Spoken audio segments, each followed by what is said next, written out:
Hello everyone, welcome. My name is Annie and I am from Forefront Events, and I'd like to welcome all of you tuning in today to our virtual panel discussing customer centricity in the world of insurance.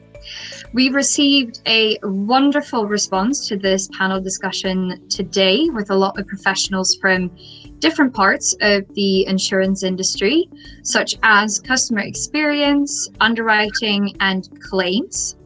I've got an excellent panel for you today, and I am looking forward to a great discussion.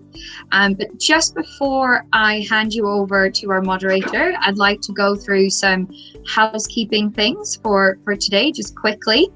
So if everyone who's tuning in can please look to the right-hand side of their screen.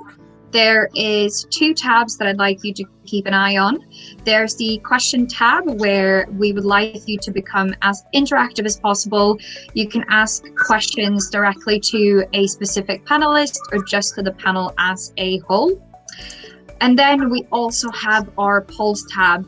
Now, these polls you can vote on any time throughout the discussion, but our moderator for today will also direct you when it's time to vote as well. And with that being said, I will now pass you over to our wonderful panel facilitator for today, Abby Bola, who is Vice President of Insurance at EXL. Welcome. Thank you very much, Annie, and thanks to all our panelists today, and thanks to you all people to join today. Good morning, everyone. My name is Abhi, and it is my pleasure on behalf of EXL to welcome our panelists to all this webinar. Global pandemic has really accelerated digital transformation across all industries, and it is changing the way we think about insurance. Insurance, a very fundamental, very important, yet at times underrated aspect of our lives. The pandemic is actually shifting the way we think about it.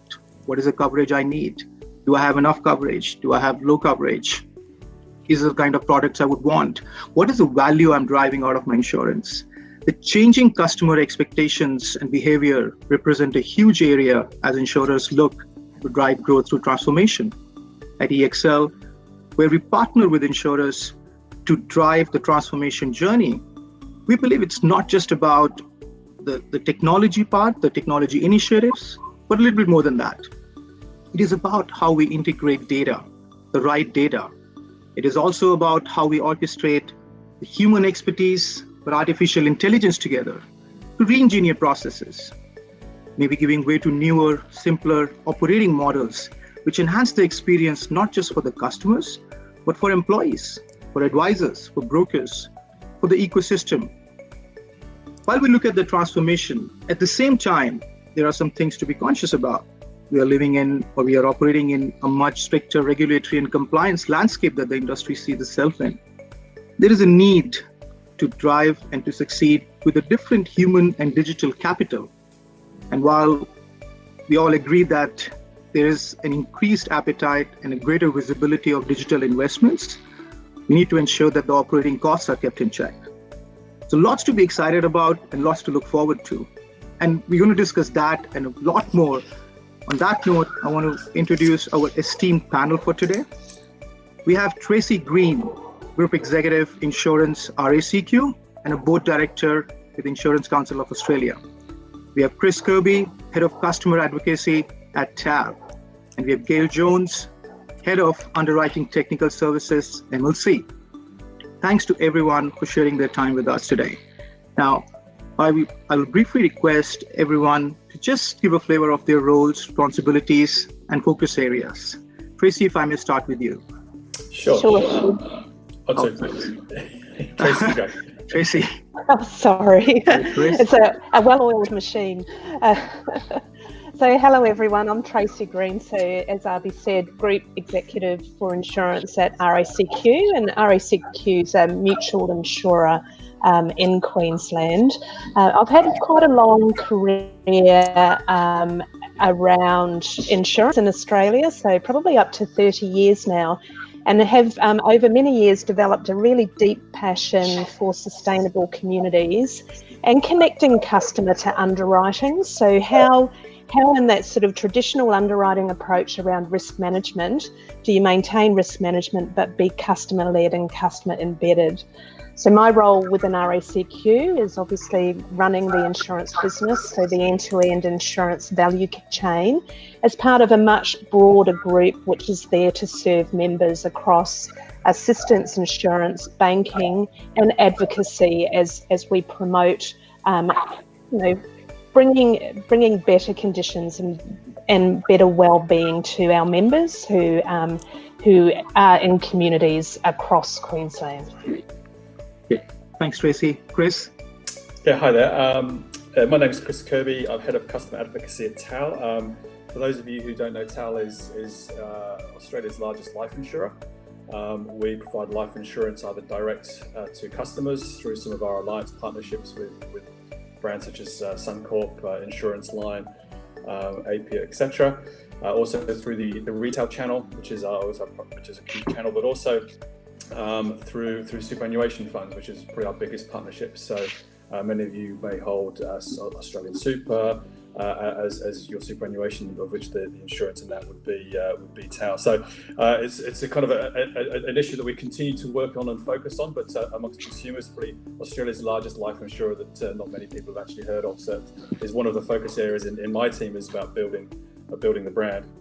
But my background is very much around understanding customers. I suppose I come from a market research background, really focused and specialised in customer experience and customer satisfaction. So my role within TAL has been really to lead that practice, build out our Voice of Customer program, and to support and work with the business units to help them understand what they need to do to ensure that we create an organisation that's worthy of recommendation. Thanks, Chris. Gaeil? Hi everybody, yes, I'm Gaeil, Head of Underwriting Technical Services at MLC Life Insurance. So I have about 20 years experience in the industry. I've worked in the UK and India, and now I've been in Australia about 12 years. So I'm well embedded into the Australian way of doing things now. I lead a team of technical, underwriting and digital SMEs. We support both the group and the retail side of life insurance, as well as a range of internal and external stakeholders. And our focus is on customer experience, quality, strategy, and digitization.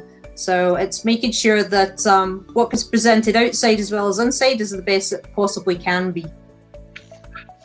Thank you, Gaeil. Thanks very much. Now, before we get started, I just want to remind everyone that we've got this exciting panel representing, both general life insurance across different functions, which is I'm personally very excited about to have this discussion. So, request to all the people, please feel free to chime in with your questions, with your comments as we go along.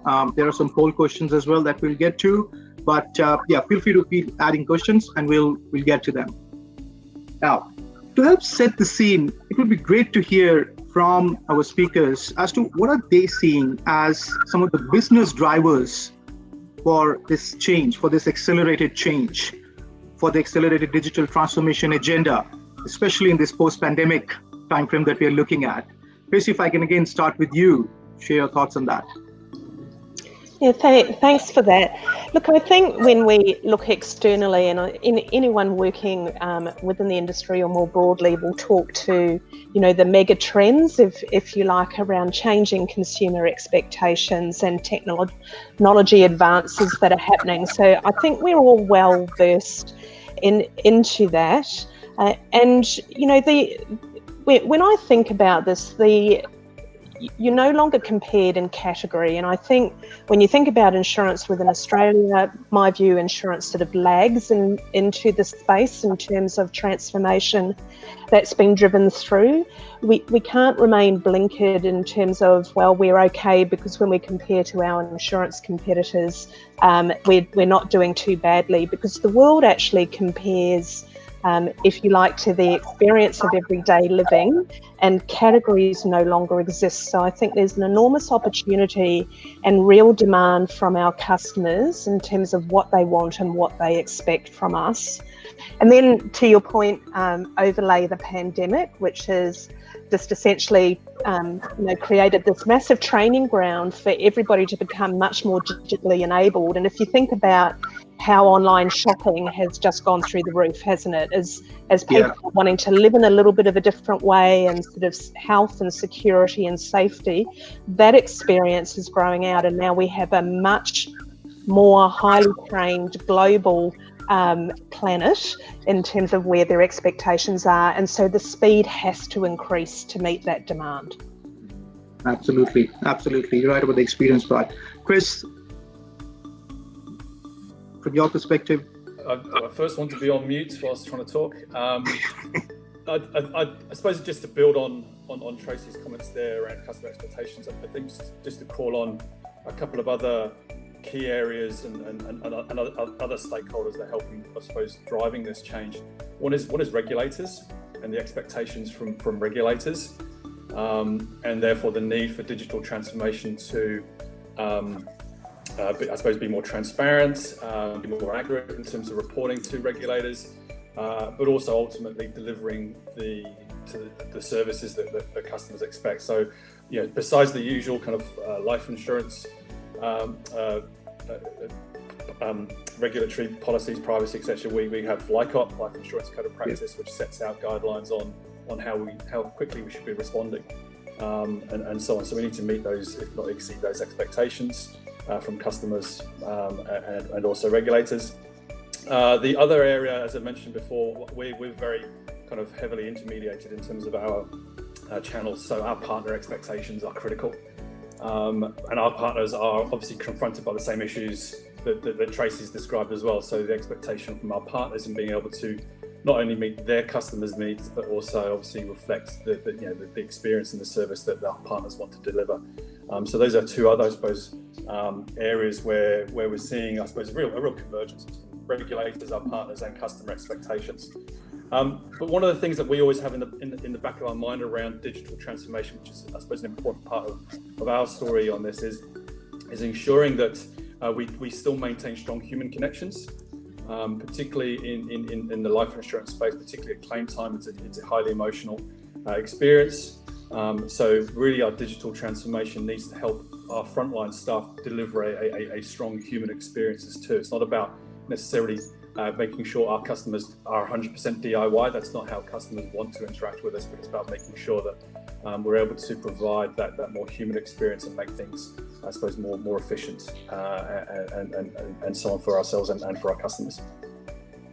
Thanks, Chris. Yeah, regulators and the whole increased regulatory aspect, especially in the life side, is the key aspect there.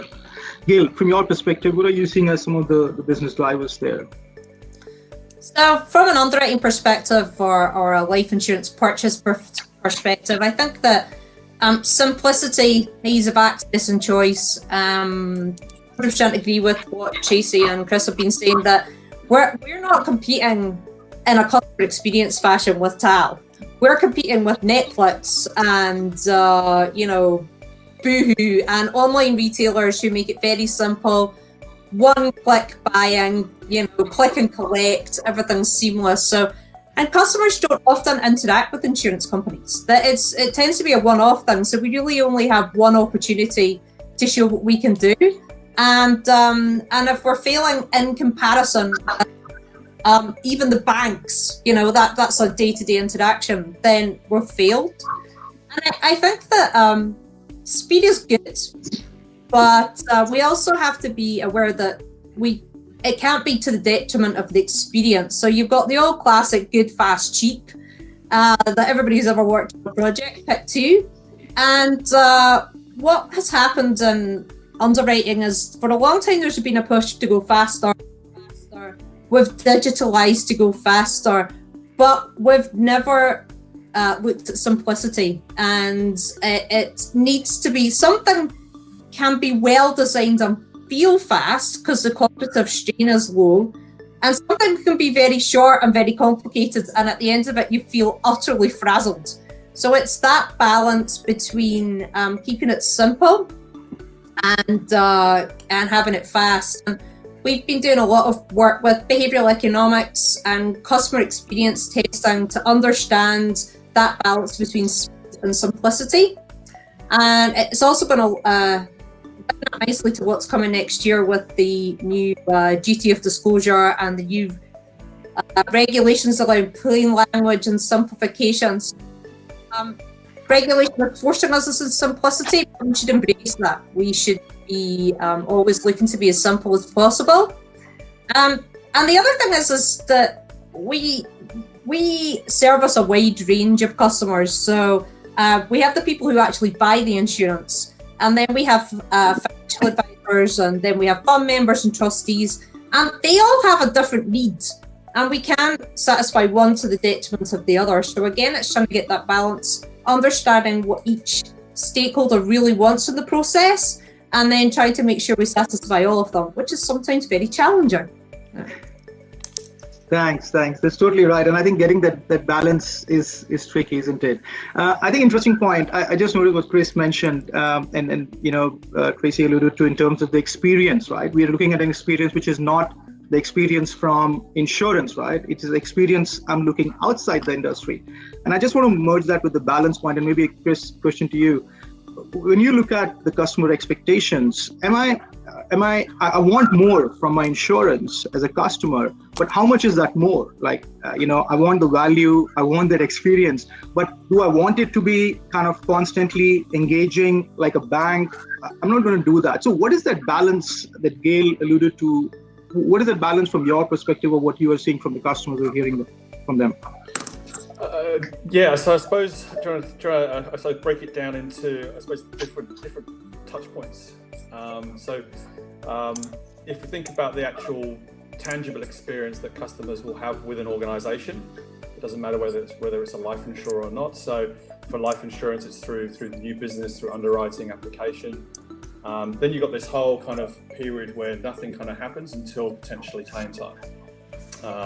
And then you've got the claim experience. So if you actually look at the tangible experience that I suppose customers expect when they're dealing with any organisation, it's pretty not news to anybody. What annoys people the most, what we hear from detractors, is clunky systems and processes, delays, things taking too long, poor communication. Those are the top three issues, and they haven't changed probably in the 5 years that we've tracked them. But what does change is the prevalence of those actually occurring. So the insight is really, I suppose, is that the pain points or the things that drive detractors don't necessarily change. It's just obviously when you've got a high level of detractors, that they're just happening more and more often. So that's what I suppose partly what digital can do. But then you've got this whole gap, I suppose, where you are a policyholder. I suppose this is what life insurers in particular, I suppose, struggle with in terms of, well, how do you maintain engagement? And again, what is the role in digital to drive that engagement? We've come from a historical position of set and forget, and what that means is that customers don't necessarily value what they actually own. Now, unfortunately, life insurance is a category that rewards loyalty by putting prices up because you get older and risk profiles change and so on, as we all know, and in most insurance instances. So, but what can we do from a digital perspective to create different experiences to drive perceived value? So we've for example, we launched a very simple kind of reward program where people can undertake certain preventative medical tests, and on the basis of proving that they've had those tests, we don't need to see the results, they'll get a discount. So it's probably a long answer to your question, Avi, but it's a real challenge. Obviously, getting it right when people do need to interact with it at those moments of truth, and obviously claims and underwriting being those critical areas. But I think digital transformation can also extend outside of that, just being a policyholder and supporting customers and adding value to customers during their life stage. No, absolutely. Thanks, Chris. And I know you've touched on very key points, being as a policyholder, how much engagement do I want, how much engagement do I not want? We are seeing the clunky systems. We've done some research on that, and customers actually want to hear from life insurers. I think we've come from a position of assuming not, because we've sold through intermediaries. But that's just not the case. And also that means, I suppose, a life insurer is relinquishing responsibility for that customer to the advisor or to the intermediary. And that's not how it works anymore. I think we see that in a lot of instances, customers want to hear from the insurer directly and from the advisor about things like their policy. They want to understand their policies in more detail.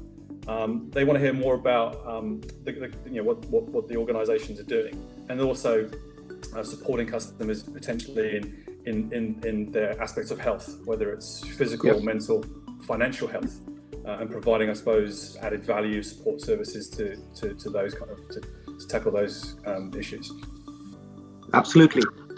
Thanks. Now, just taking a cue on one of our polls, which is first question there. What are your challenges to offering seamless customer experience? And around about 40% are trending towards simplifying complex products, and the rest around which technology to utilize, personalizing the experience, and delivering an efficient multi-channel engagement, almost getting the balance there. But simplifying complex products is an important attribute that people are pointing towards. Tracy, if I may get your views on that, do you see that as surprising, or do you see that as something going on in the industry?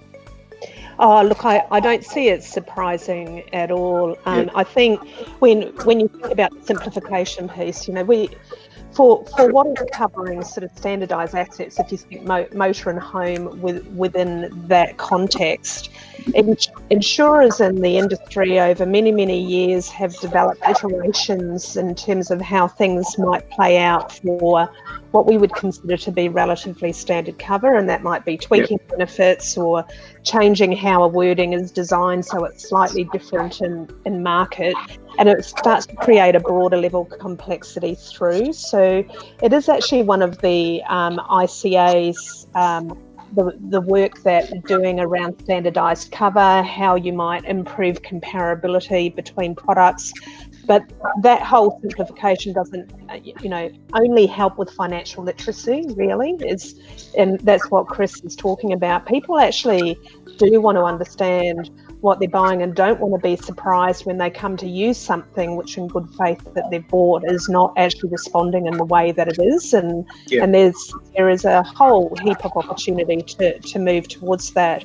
But that simplification in the back end about what's really important to the customer in terms of what it is that you're going to deliver means that it's much easier to manage that system through and really connect in with what's important. And that's not how the industry's developed over 30 or 40 years. Now, there's obviously complexities with that because it's all embedded through multiple systems that have had mergers coming through, and to start to unpack and unwind that is not something that you can just do overnight. But APIs, when they've come in, they're providing much more flexibility and ability to respond. And I think everybody's working towards that sort of transformational journey in that respect. But simplifications, it's a key thing. Yeah, no, that's right. That's what it is. And Gaeil, I presume that from life insurance perspective as well, we are looking at the product simplification, especially some of the the aspects around the disability products is where a lot of focus and attention. Yeah, I agree with what Tracy was saying. We've got all these legacy products and legacy systems that we're bound up in. I feel very sorry for the poor claims assessors trying to assess multiple products over multiple legislative environments and multiple systems. And the thing is, complexity is bad for the customer. They get analysis paralysis. They're just overwhelmed by the amount of information.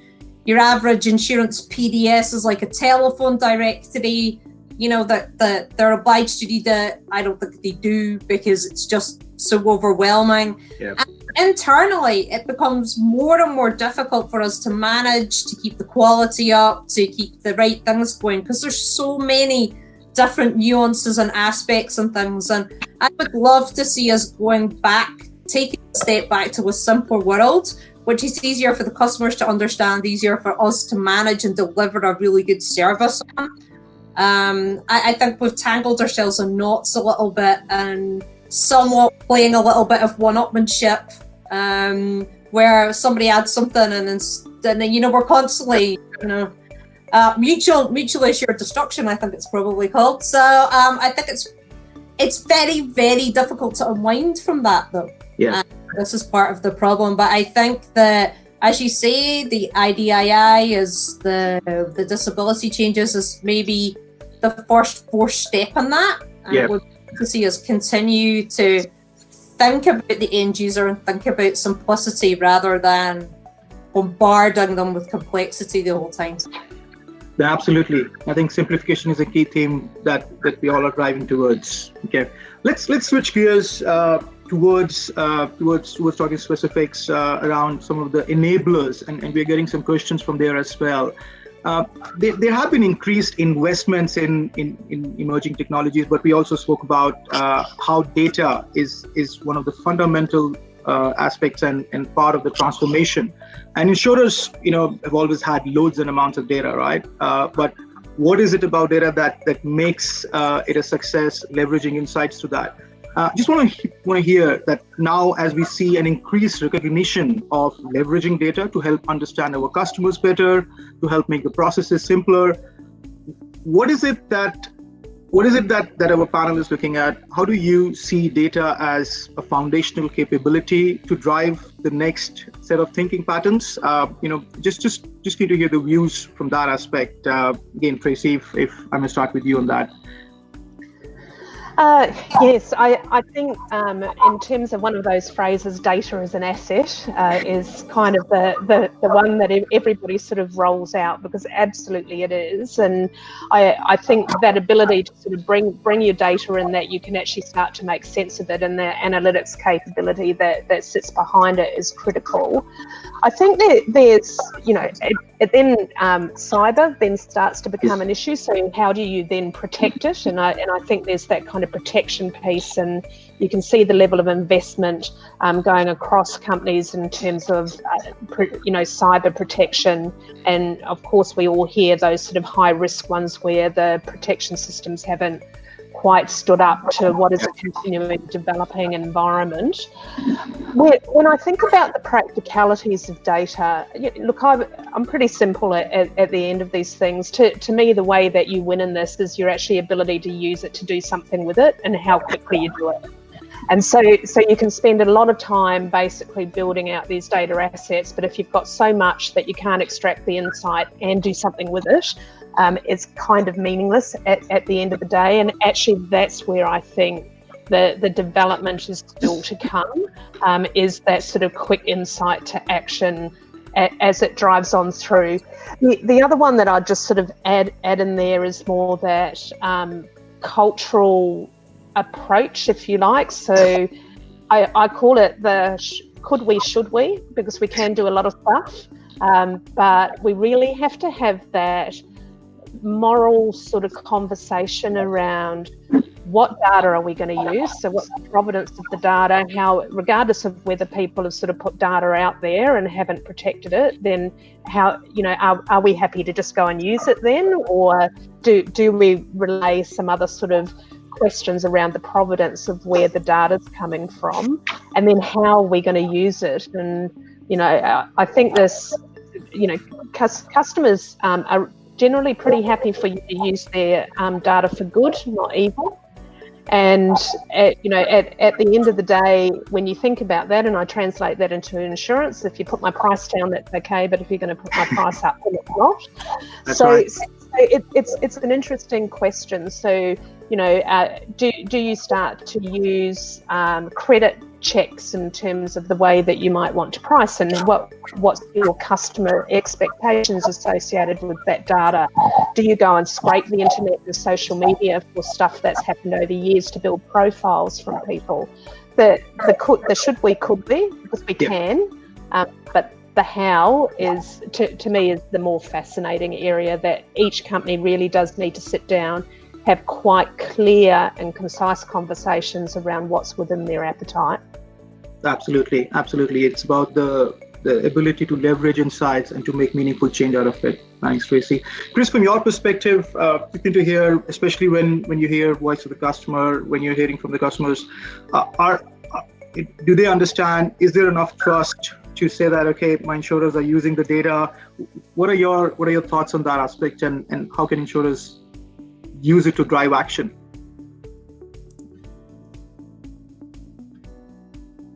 Chris, you're on mute. 2 out of 2, not bad. I think in any industry there'll always be a cohort of consumers who are going to be skeptical and nervous about sharing data, and so on. So I suppose one of the guiding principles that we use at the moment is just making sure that we only collect the data that we need to be able to provide the service that we need, and that adds value back to a client, I think. And that's kind of the core, I suppose, philosophy at the moment. It's an interesting kind of debate that Tracy raised. Could we, should we? We could go into a heck of a lot more, but should we is a very, very different question. Look, data is obviously, we're always trying to unlock the value of the data that we have, but we need to start with understanding what is the job that we need to do for the customer. And again, there's such a broad spectrum of jobs that we do for the customer. So from simple change of address requests, things that customers can do, DIY online, digital, that obviously uses policy data, customer data. That seems to be fairly straightforward. But when it comes to an underwriting experience or a claim experience, you're getting into very, very personal and deep medical information. That's information you can't go and scrape off the internet and so on. You've got to go and talk to doctors, and often the doctor's information it's a hand scribbled note that you can't digitize, and so on. So that's, I suppose, the challenge from a data perspective that we have in trying to simplify some of those key moments of truth.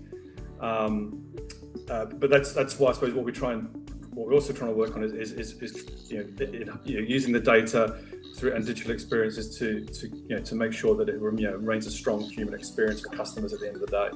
And that's, I suppose, and I'd love your thoughts on that as well, in terms of that, particularly the medical information. That is obviously, you can't automate that. You can't put that through AI and so on. That's highly personal and difficult to access. But there are some things, some of the quick win stuff we can do. We do have a lot of data on deep personal information, but that is, should we use that? To Tracy's point, look, there are some things we do know when we look at cases, claims cases. We know that it's a broken leg. We know on average that's going to take 4 to 6 weeks to fix. So we can pay up front and just close a case and people do that to work. We don't need to have an ongoing case management process. So there are some simple aspects that we can use, I suppose, historical medical information for, but there are other more complex long-term cases where it becomes a lot more difficult. Absolutely. And I think, Gaeil, as Chris pointed out, I think love your thoughts on that, especially from underwriting risk assessment perspective. We have been collecting data. Just into your thoughts. Yeah, definitely. I have a bit of a pleasure-pain relationship with data. Yeah, it is the engine really that underpins everything we do in insurance. I mean, everything is data. All of our pricing is based on data. Our underwriting, everything is based on data. And I think we mentioned legacy systems and stuff before. We do feel the pain sometimes of having those older systems. The data is not always extractable, or if it is, it's not in the format that we want it. And a lot of work is going on right now to upgrade that. We're creating data lakes. We've got data scientists on board to help us manage those issues. For a long time, I think insurance companies attempted to manage with Excel spreadsheets, and somebody who'd once done a 3-week course in SQL, and we've finally realised that we need real expertise in this, and people who can mine. So, I mean, we've been looking at using predictive models, but possibly in a different way. So often we think about data from a customer perspective, but we've been looking at it from an audit and quality control. So auditing and quality is still a very heavy manual process, and we've been trying to see if we can automate that and get to a position where we're doing real-time checking using data coming up for the systems and machine learning to make sure that when a decision is made or an action is taken, that it's the right one for the right situation. Now, obviously, that's a work in progress, but I think the emphasis we put on the back office is just as important as what we put on the front office customers see. So, to Chris's point, yeah, I mean, it's interesting. Privacy and the use of data is becoming more restrictive in Australia. I'm not going to go down the road whether that's a good thing or a bad thing, but from an insurance point of view, it makes it more difficult. So we're constantly being restricted on what we can ask, who we can ask, and what fashion we can ask. And it does prevent us doing some of the slightly cooler things that maybe other countries can do with reaching into doctors' records and pulling out information. So we're not having to wait for doctors to fill in a good old school form.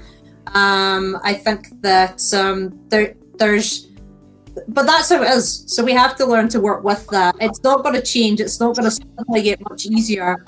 I think we have to demonstrate that we're using the data in a way that is respectful and trustful. As Chris had said, we're not collecting information that is unnecessary, that we're only doing what we have and using what we have. And I think if we start to demonstrate to the customers that we're producing value with our data, then they will accept us using their data. I mean, it's interesting. People often say that they love Google because they don't charge you. That's a free service. Gmail, it's not a free service. Yeah. You are paying in data and in advertising and everything that Google do, but people see enough value in that service that they are almost blind to the payment they are making. So I think that we need to get in a position where what our value is so shiny and bright that they're just like, oh yeah, I'll pay for that, and I'll pay for it in data. So here we go. We are not there yet. So. Yep. No, that's totally right. Just you mentioned briefly around machine learning there, and that's I'm seeing some questions and probably a very natural progression, right? We are seeing increased investments in artificial intelligence, in using machine learning models to do various things across insurance. There are insurers have been doing investments there, and there is definitely an area which is demanding increased investment. Just want to stay with you, Gaeil, very briefly. From underwriting perspective, where are you seeing machine learning, artificial intelligence as possible areas to drive, the increased customer experience? Yeah, so I see a lot of discussion about the front end abilities of AI chatbots and all that sort of stuff, and I think that's all great. I think that's probably well embedded in some industries, and as per usual, we're lagging a bit behind. And I like to think about AI as a maybe slightly differently, is more of a back end enabler. Like I said, we're looking at for auditing, but it's also a good way to predict claims, to make more accurate. So if you can predict claims better, you can price better, you can underwrite better, you can provide better value and service. And I think that, sort of going back to the one before, I've seen AI and machine learning used in some really cool ways in Asia. There was some great blockchain products brought out up in Asia where it was constantly checking against hospital records. And as soon as a condition occurred and it was noted into your hospital records as you had suffered that condition, it automatically made a payout on your claim. With no forms or no nothing. Now, to me, that is a service that people would get behind. If I was going to just pop a few $1,000s into your bank account, no questions asked, then I don't think many people would say no to that. And I think that's how we gain the trust of customers, I think, when we're talking about using machine learning and stuff, that we use it in a way that really, really benefits them. And then we work backwards from that to the underwriting place, because nobody's going to sign up for me to dip into your medical records at underwriting. Yeah. They won't believe I'm going to do anything nice with it. But if we say we're going to give you a completely, form-free payment into your bank account, they'd be like, I'd go with that. So I think we need to think about beyond the basics of your classic AI and think a bit deeper about where it can really enhance the customer experience. Right, absolutely. Chris, just on that note and bringing the customer lens in there, what are you hearing from the customers in terms of appreciation of human expertise versus AI or machine, whether it's been experienced through chatbots or moving on from there? Interesting question given this week with the robo-debt scandal kind of hitting the headlines. I think in terms of, I suppose, the current emotional needs of customers, we get right down to kind of those kind of core basics. One of the fundamental kind of core needs of customers, particularly in the insurance space, is a need to feel confident. Now, some customers will meet that need through 100% DIY digital experience, no human interaction whatsoever. At the other end of the scale, people will fulfill that need by wanting to connect with somebody on a human level.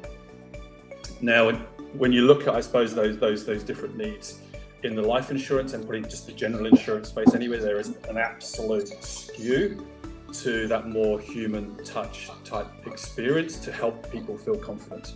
Technology should be there, I suppose, to enable, I suppose, the claims manager or the underwriter to undertake their process efficiently and effectively and provide updates and automated updates to the customer on where things are up to in the process and so on. So again, help maintain that feel of confidence through the experience. So I suppose overlay artificial intelligence, robo advice, bot, etc. All in the context of how do you deliver that in a way that makes people feel confident. That's ultimately what we want customers to feel, and that's what they're looking to feel. So it really does come to that balance, and something I've mentioned before about that human experience. The human experience, particularly in life insurance, is still hugely important. But if we can use AI to, as Gaeil said, to support the back end, I suppose at least first. So we have a similar platform called Underwriter. So it analyzes 100% of claims of underwriting decisions, and that means that from a QA perspective, we can go and pinpoint the ones where there might be some discrepancies. But that is a massive, and if there's a wrong decision based on that, we go back to the customer. So there's a win for the customer on that. But in terms of an AI experience around 100% AI interface with an organization through underwriting or claims, I think that would be a long way away from the level of comfort. Great. Now that's absolutely right. The technology not for the sake of technology, but technology for the sake of improving experience, whatsoever that is. And I think keeping that focus. The underlying need is the same, but people will fulfill that need in different ways. So someone will, as I said, fulfill that confidence by being 100% online, digital. They're booking their own holidays, and on TripAdvisor and so on. Others will go to a travel agent, and that's how they will feel confident they're going to get the great holiday. Yeah, absolutely. Now we have a poll question going on around in which area do you think AI can help generate most impact?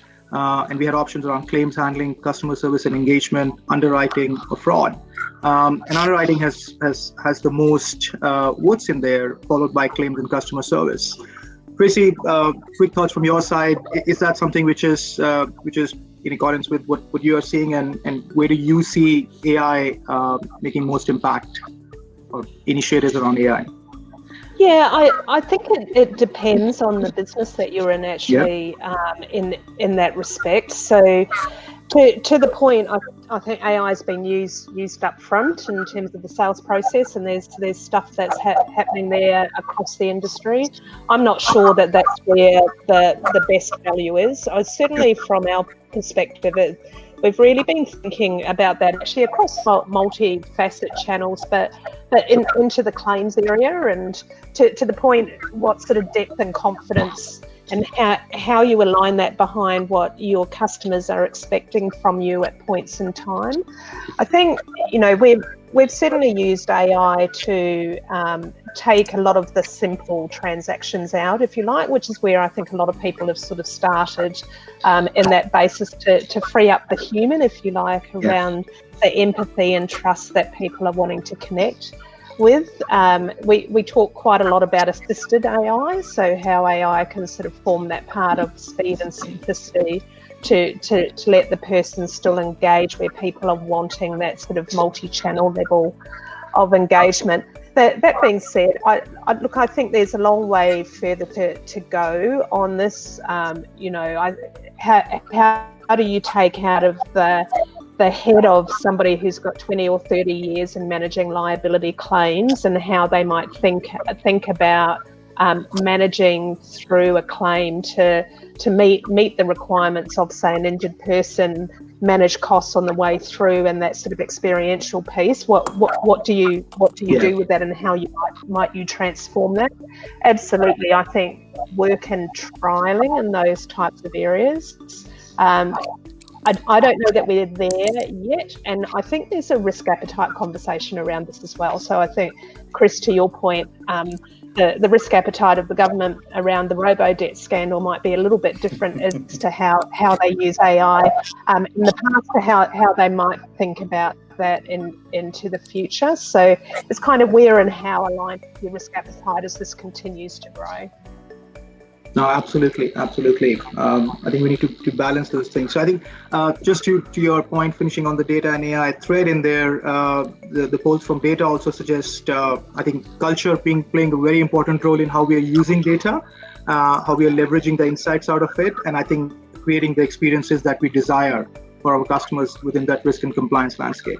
Absolutely. We are just at around 45 minutes mark, but we thanks to Tracy and Gaeil for answering the questions online as well over there. I can see that there are some questions that answered.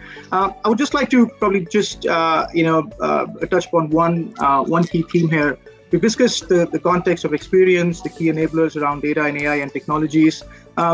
Just to kind of give it a rounded part, what are some of the key challenges that you see? And Tracy, if I may start with you here.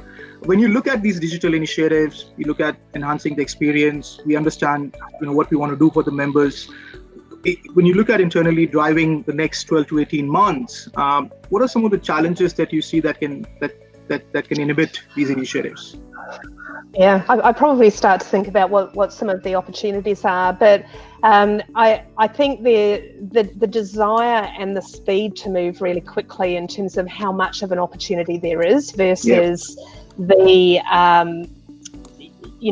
scarcity around resource to move into that. So you've got to prioritise in some way with this, and I think you've got different lenses coming in. So I'd say that sort of cultural sort of change is where do you put your attention? I think you've got to be quite disciplined about that as you're moving through. I think back to the simplicity point that we were starting to talk to earlier on. Gosh, in conversations that I've been in, is how we can overcomplicate things to the nth degree is that it gets bigger and bigger and bigger, and sometimes that appetite just to start and iterate. It's that tension, isn't it? Is do you want to solve the world and spend that sort of length of time planning? And this is culture of organisations around risk and what that does, or do you want to sort of take a step back, open up a bit more, and just sort of get started and make changes on the way through as it starts to emerge and as you continue to learn through it. And I think there's that sort of ongoing tension between those two pieces of time, and particularly if you run into issues. So you think about that robo-debt. What is that? Is that we now become fearful and perhaps don't move into it anymore? Or is it an opportunity to say, what do we learn? And then what's the opportunity from this as to how we might move into this in a slightly different way, but still keep the trajectory going? So probably I'm talking myself into the simple answer of cultural. No, and that is such an important aspect, isn't it, to make things work? No, definitely. Yeah. Thanks. Chris, from your perspective, just to kind of feel on, what are some of the key areas that you believe TAL is looking at for the next areas to drive digital transformation, and what are some of the key impediments or challenges do you see? So I think the primary focus is probably on the operation. Oh, I've done it again. No, I'm on mute. The primary area is probably some of those operational areas, and then looking at some of those simpler, quick wins where we can, very quickly improve the experience for customers. Self-serving, doing some kind of basic transactions, because again, compared to banks, we're probably still a long way away from that expectation around self-service. But then also ensuring we've got digital experiences for our partners as well. So again, as we have big group clients, so ensuring that we can engage and support the experience that our group partners have with us as well as their members. So for example, there's a big focus on helping customers I suppose look at their superannuation insurance and give them options around increasing, decreasing cover, and being able to do that 100% online. So that came to the fore recently through changes to Protect Your Super and changes to life insurance within superannuation. So there's a massive campaign, digital campaign, to drive awareness to make sure that people who wanted to keep their insurance didn't lose, and they could do that 100% online. I suppose in terms of some of the challenges, apart from the usual kind of challenges from a big business perspective of where to focus your energies and prioritization and so on. I suppose just to throw a different challenge out there is which we've kind of already alluded to, is the regulators and what they're comfortable with life insurers doing and accessing in terms of information. That's probably another area that we just, as an industry, we need to work through and be mindful of in terms of what their expectations are. And I think it's really balancing what their expectations are in terms of the experience we deliver to customers versus, I suppose, potentially some of the limitations that are put on us around being able to access and use data and so on. Absolutely, thanks, Chris. Gaeil, from your perspective, how are you looking at some of the challenges that you see in your function? Sorry, Gaeil, you're on mute. I got the third one in there. I think as Chris says that regs and legs, as I like to call them, regulations and legislation is only going to get more intense. Scrutiny is going to get more intense. But I think sometimes we tend to think about this as a negative thing, but I think what it does is it drives us to be more innovative, to think about doing things differently, I think sometimes if you don't have enough constraints, then you get a bit lax, and we certainly don't have a lack of constraints on insurance, but it does really help focus your mind about how we do things differently. So we've got these changes coming through in the disability environment, and I expect they'll follow the others as well. I wouldn't be surprised at that, but is this an opportunity to start something new, to bake in customer experience, to make sure that digital is built in from scratch? So instead of taking stuff and trying to layer it upon old things and old ways of doing things, we have an opportunity to build from the bottom and to think about things in a slightly different way. And it's really nice that we've kind of been forced into this position. Sometimes insurance companies are a little bit laid back when it comes to innovation and invention. We do like to just peek over the fence and watch what everybody else is doing. So sometimes I think a little bit of pressure is not a bad thing. And it might generate some interesting and exciting changes in the next few years. Great. It's a different perspective. It's not that bad thing, and how we can convert, how we can look at the positive aspect of regulation, as long as it is helping the industry and the customers in there. So definitely, good. I think I'm reading some of the comments here, and Chris, thanks for replying to the conversational AI comment. I think very relevant in what Tracy also alluded to in terms of how we use AI in customer engagement. Now, this one, I think, to wrap it up and to kind of go from there, we have a lot of folks from insurance industry in the audience today.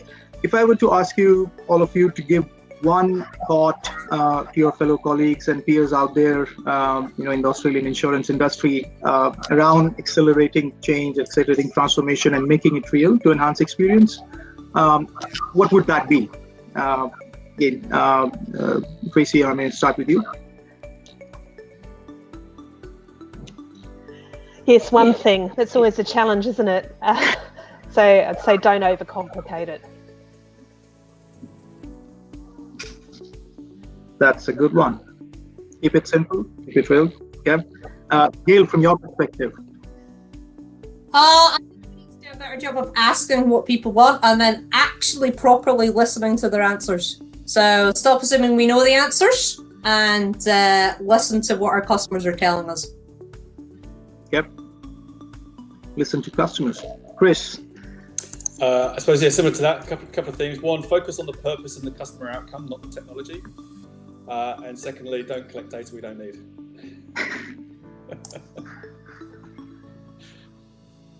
That's where we get it. Could we, should we? Just because we can, we shouldn't. That's the right thinking. Thanks a lot. I think this has been we just close to 5 minutes in the fact, but we've done that.